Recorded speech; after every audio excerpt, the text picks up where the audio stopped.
everyone. Welcome to my new channel. It's called Coffee One Roast at a Time.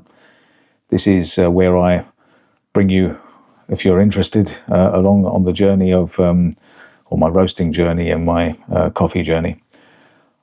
I purchased the Gene Café CBR-301 just after Christmas.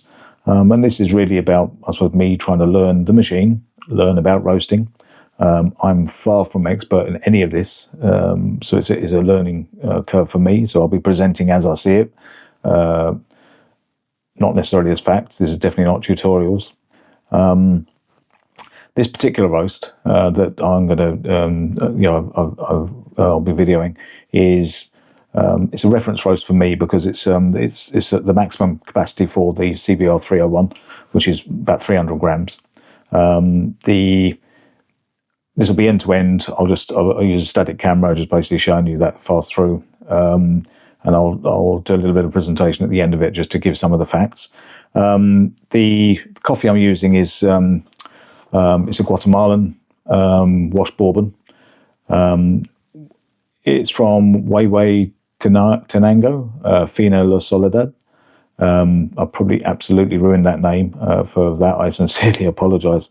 And I purchased it from 88grains.com. I'll put the main details on the screen shortly, and we'll catch up after the roast. So thank you.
Well, welcome back. That was a 300 gram roast, as I previously mentioned.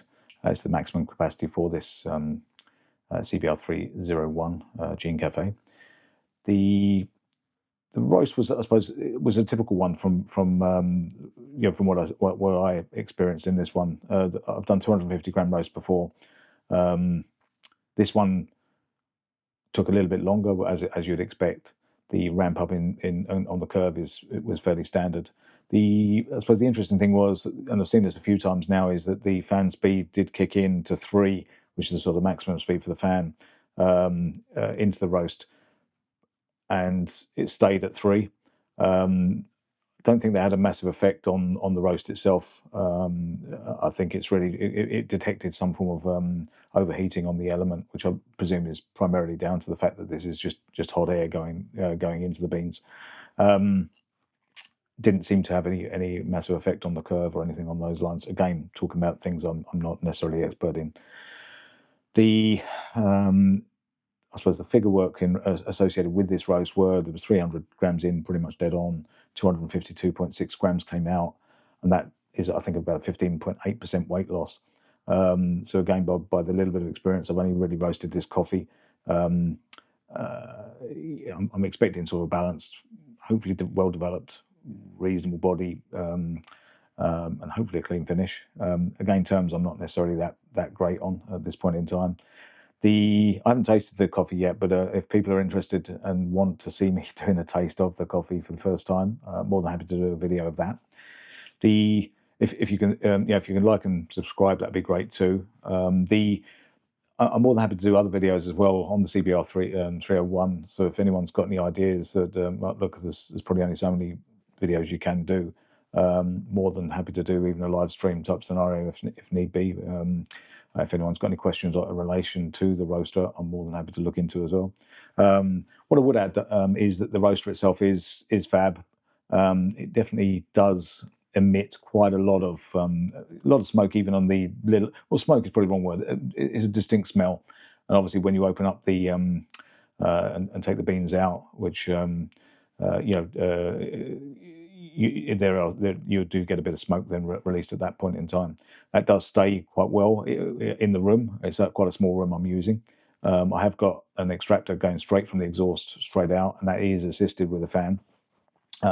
I've also got a fan coming into the bean cooler, which again hopefully takes most of the smells out. But it does linger for quite a while, so it definitely is.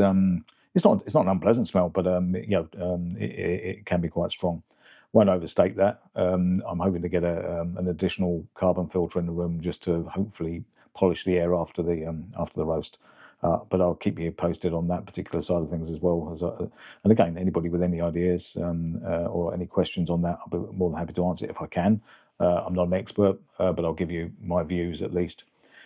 I say, thank you so much for watching this far. I say I'm new to this, so don't laugh too much when you do look at the video in relation to my little fumbling of putting the beans into the cooler.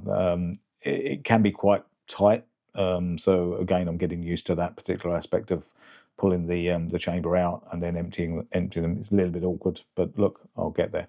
And I think I mentioned before that the beans I bought were from 88grains.com. Found them so far. I'm based in Ireland.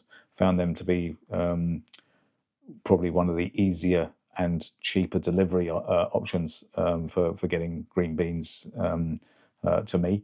I am looking around at options, but I'm very happy with it takes about a week to get to me. So again, I bought the machine from there as well.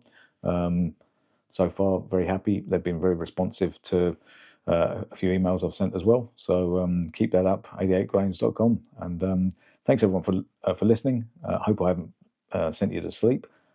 Open to any ideas, questions, and thanks all for your time.